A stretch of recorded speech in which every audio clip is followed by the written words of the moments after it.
marka la isku soo noqod wanaagsan sheekada filimka waxay ku bilaamaysaa waqti dheer oo dunida dadkii ku noolaa gabiyaanba la baabiiyay kuwa badbaadayna waxay ku nool yihiin magaalooyin waaweyn kuwaas oo robot ka samaysan magaalooyinkaasna robotkaha ayaa la mid ah gaadiidka taasoo ka dhigaysa inay magaalooyinka socdaan halkaani waxaanu ku aragnaa magaalo guuraysa oo weyn taasoo la yidhaahdo London City taliyaha magaaladan London City ayaa lagu magacaabaa Thaddeus ayaa amar ku siiyay shaqaalihiisa inay markaani qabsadaan magaalo yar taasoo ay doonayaan inay dhacaan kheyraadkeeda iyo cuntadeeda halkaana waxaan ku aragnaa magaaladii London taasoo daba socota magaalo yar waxaan aragnaa gabar ku sugan magaaladii yareed taasoo waliba wajigeeda u xiran yahay magaaladii yareed waxa yaraa matoorka xawaaraheeda sidaas awgeed magaaladii London City ayaa markaan u soo dhawaanaysa ugu dambeyntii magaaladii London City ayaa markaan gacanta ku dhigtay magaaladii yareed iyadoo markaas albaab furatay kadibna ku xiratay matooradii yaryara oo jabay ayaa markaas lagu tuuray matooradii foornada waxayna foornadaasi ahayd isha tamarta ee magaalada London City taasoo sababta dhaqdhaqaaqa magaalada waxayna markaas soo qabsadeen dadkii magaaladii yar ku noolaa magaalada London City ayaa markaas doonaysa inay xoogooda ku maamulaan magaaladani yar laakiin dadkii magaaladii yar ku sugnaa kuma kalsoona iyagoo markaas u maleynay in la dili doono ma jecla inaan filmka ka dhaxgalo balse haddii aad weli muuqaalka iska daawanayso oo aadan noo laagareynin noo laagarey soo muuqaalkan u gaara saaxiibo qurux badan waad ku maasantahay taageeridaada dadkii ku sugnaa magaaladii yar ee maanta ay halkaan imaadeen Thaddeus ayaa markaas u xaqiijinaya inay halkaan ugu noolaan doonaan sida muwaadiniintooda oo kale halkaan waxaan ku aragnaa jiraal lagu magacaabo Tom kaasoo jecel aruurinta waxyaabaha qadiimiga ah wuxuuna sidoo kale qabiir ku yahay taariikhda iyo farsamada Master Faladina gabadhi ayaa halkaas kula kulantay wiilkii Tom waxayna markaas doonaysaa inay ogaato sababta ka tirtirka adduunka waxayna iyada ku noolaan jirtay dhulka waxayna la yaabatay sababta ku dhacay isbedelkan Tom ayaa markaas u sheegaya sababta ka tirtirka adduunka inay ahayd inay bini'aadamka isticmaalaan hub qarsoon hubkii badnaa oo ay bini'aadamka isticmaaleen ayaa markaas 60 daqiiqo gudahooda ayaa ku baabiyay adduunkii oo dhan waxaana markaas tagtay noloshii hore badbaadiyaasha waxay matooradii waaweyn ka dhiganayeen magaalada London City taasoo waliba ay ku nool yihiin waxaana halkaas ugu imaanay ninkii Thaddeus isagoo markaas halkaas ugu mahadcelinaya Tom shaqadiisa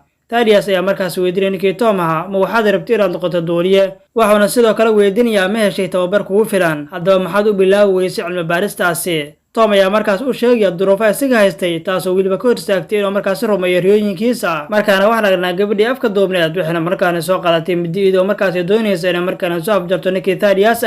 laakiin waxaa meel dheer ka soo arkaya ninkii Tom isagoo markaas soo cararaya waxa uuna doonaya inuu badbaadiyo ninkii Thaddeus laakiin gabadhii ayaa markaas midi ka taagaysa ninkii Thaddeus markana ninkii Thaddeus waxa uu noqonayaa tacbaan horta gabadhaani waxaa lagu magacaabaa Hester Shaw iyadoo markaas marar badan isku dayday inay disho ninkii Thaddeus waxaana markaana madidii labaad ka badbaadinaya ninkii Tom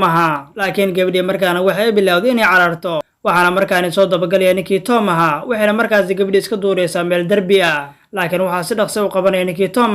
isagoo markaas qabanaya gacanta gabadhii ayaa markaas u sheegaysa ninkii Tom waxayna u sheegaysaa inuu markaas dilay hooyadeeda laakiin nasiib xumo gabadhii ayaa halkaas ka fakanaysa markaana ninkii Tom isagoo aad u murugsan waxaa markaan ugu imaanaya ninkii Thaddeus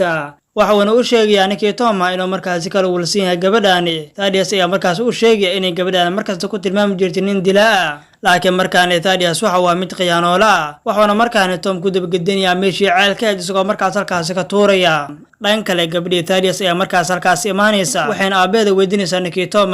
Thaddeus ayaa markaas wax u jeliyaa ruwaayad isagoo markaas u sheegaya inuu markaas ninkii Tom u diray howl waxuuna ku maqan yahay howshaasi isla markiiba gabadhii Thaddeus waxay markaas aragtay saaxiibkii Tom oo markaas murugaysan waxuuna ka cabsanaya aabaheeda muuqaal ka xiga ninkii Thaddeus markaana wax uu soo dariyaa mashiin soo markaas u soo jeekumo inay weli nool yihiin Tom iyo gabadhii markaana waatana gabadhii iyadoo markaas halkaan fadhisa waxayna halkaas ku arkaysaa ninkii Tom oo halkaas jiifa waxayna markaana u soo qaadanaysaa midi iyadoo markaas wajiga ka saaraysa markaas ayuu ku leeyahay ninkii Tom hadda ayaan ka soo badbaadiyay halis badan ee hadilin markaana waxa uu ku leeyahay ninkii Tom nolosheeda oo dhan waxa ku qaatay magaalada London City markii aan magaaladaas ku laabto waxa markaan doonaya inaan markaan sirtiisa oo dhan ka hormoojiyo ninkii Thaddeus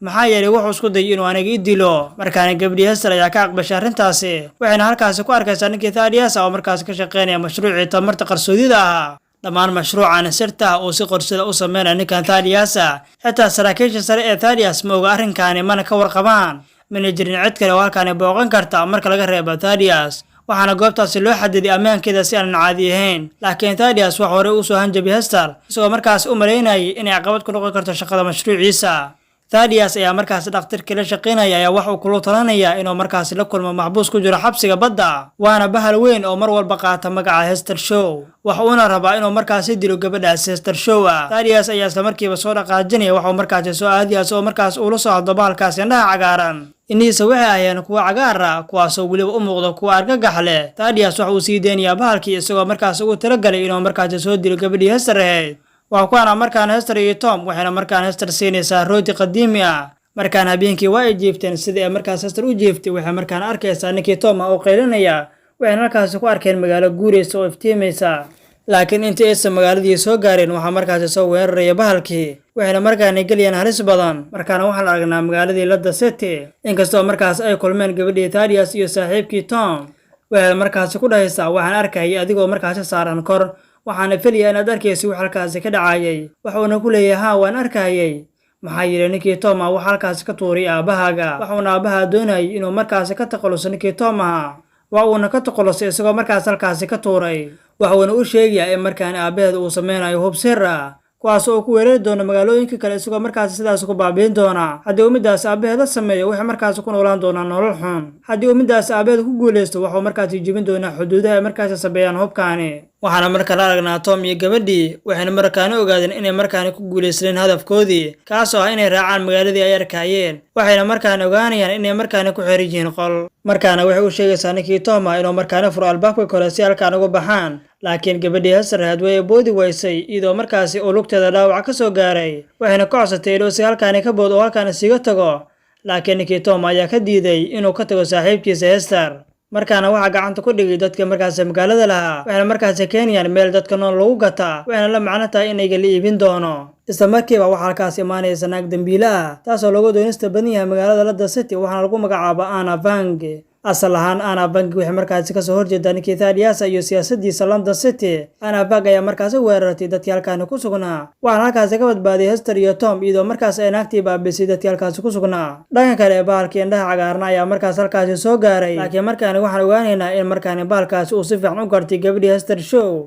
laakiin lama garanayo sababta ku gartay Anna Vang waxay labadooduba si adag ugu badbaadinaysaa bahalkaasi waxayna markaas ugu dambeyntii soo saaraysaa dayax gacmeedkeeda waxayna ku leedahay miyaad garanaysaa bahalkaas Hester ayaa markaas ku leedahay bahalkaana waxaan ugu yeeri jirnay sharaag waa uuna ii koray aniga ayaana soo daryeeli jiray wax taageera ma aanan helin markii hooyadii uu diray ninkii Thaddeus waxaana markaas i helay bahalkaani cagaaran oo markaas i soo koriyay waa uuna isoo fiirinaya markasta isagoo markaas doonaya inuu i quudiyo laakiin inta badan waa aan ii jabay markii aan arkay murugadayda laakiin waxa bahalkaas ii ballan qaaday inuu markaas ii sameyn doono bahal isaga oo kale ah si uu markaas iga baabiyo murugadan aniga haysata waxaana bahalkaas dhihi jiray xusuusta murugada leh isagoo markaas ii ballan qaaday inuu markaas ii abuuri doono bahal isaga oo kale ah waxaana igu dhihi jiray waxa laga yaabaa inaad noolaato waqti dheer iyadoo markaas gabdhii sheekadii sii wadato ayaa waxay tiri waxaan bahalkaas ka ballan qaaday inaan la sii joogi doono laakiin markii aan ogaaday meesha uu ku leeyahay Thaddeus waxaan ka baxay ballantii anigoo markaas ka soo tagay dabadeedna waxay ka soo baxsatay bahalkii iyadoo markaas ku tala jirto inay disho ninkii Thaddeus laakiin way ka soo baxsatay taasoo sababtay inuu bahalkaan rabo inuu iyada dilo isagoo markaas xanaaqsan markaana waxaan aragnaa Anna Vang iyo kooxdii ay waday oo markaan soo gaaray halkii iyada ku nooleed waxayna markaan la kulantay asxaabteeda waxayna markaas bartay Hester iyo Tom waxayna markaan ogyihiin in magaalada Ladda City oo markaas ku soo wajahan tahay xawli aad u sareeya Anna Vang markaan waxay tiri Thaddeus waxa uu leeyahay nidaamka Madiaska kaasoo weliba uu ka damacsan yahay qorshe xoogan waxa kaliya lagu joojin kara ayaa ah in nidaamkaas la burburiyo laakiin ma muuqato wax xal ah oo markaas ay heli karaan markaana waxaan aragnaa ninkii Thaddeus oo markaa ku soo jeestay gabadhiisa waxaana markaan ogaaday in gabadhiisa ay markaan ogaatay sirtii dhameed waxaana markaan doonay inuu ka taqaluso waxaana markaan ka taagaya mid isagoo markaas halkaas ku dilay gabadhiisa markaan waa kuwan asxaabtii Tom waxayna markaan qorsheynayaan inay markaas weeraraan ninkii Thaddeus laakiin intii halkaas joogeen waxa markaas soo weeraray bahalkii indhaha cagaarna waxaana markaan bilaabay inuu baabiyo asxaabta halkaas ku sugneed waxaana markaas qoorta qabanaya ninkii Tom isagoo markaas ku siganay inuu dilo markaana gabadhii Hester markay aragto ninkii Tom markaas kor loo hayo way ooynaysaa laakiin bahalkii weynaa ma uusan doonin inuu weligiisa ku hinsiyo gabadhaani Hester waxaana markaas sii deynaya ninkii waxaana markaan ogaanaya inuu markaan waxyeelo xun u geysanay gabadhaani waxaana markaas bahalkii ogaanaya in gabadhaani hooyadeed ay siisay bahal yar kaasoo weliba ahaa wadnaha magaaladaani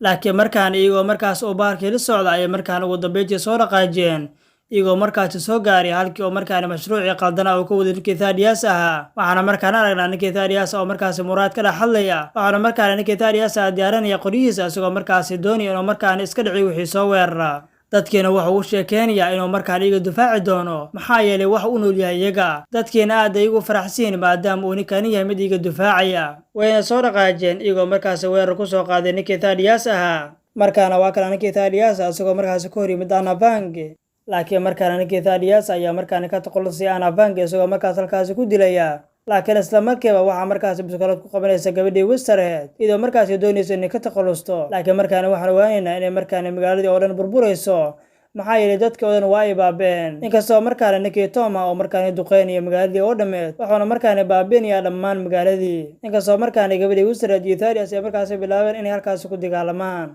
markaana waa kana Tom iyo saaxiibtiisa waxaana markaana habsiinaya saaxiibtiisii. waxaana markaana halkaasi ku dhammaaday filimkii. waxaana lagu magacaabaa filimkani Mortal Engines isagoo markaasi soo baxay sanadii 2018. maanta muuqaalkan intaas ayuu ku egyahay. intaan muuqaalkani mid ka xiiso badan kulmi doono sidaas iyo nabadiino.